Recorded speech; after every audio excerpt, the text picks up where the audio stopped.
Hello viewers, আসসালামু আলাইকুম। ঠাকুরগাঁও পলিনার্সারি থেকে আপনাদের স্বাগতম। ভিউয়ার্স, চায়না টু লিচু, বাংলার জনপ্রিয় ফল লিচু। মৌসুমি ফল হিসেবে লিচু পছন্দ করে না এমন কোনো মানুষ খুঁজে পাওয়া যাবে না।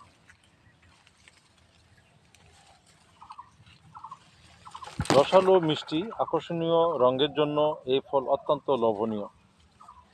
বাংলাদেশে প্রচলিত লিচুর যতগুলো জাত আছে এর মধ্যে গোলাপি, বোম্বাই, বেদানা ও কাঁঠালি অন্যতম। তবে চীনের কিছু জাত আমাদের দেশে অনেক আগে এসেছে। এর মধ্যে চায়না 1, চায়না 2, চায়না 3 অন্যতম। চায়না লিচুর মধ্যে চায়না 3 সবথেকে বড় সাইজ হইলেও এর ফলন অত্যন্ত কম, যার ফলে এই জাতটি শুধু শৌখিন বাগানীদের জন্য।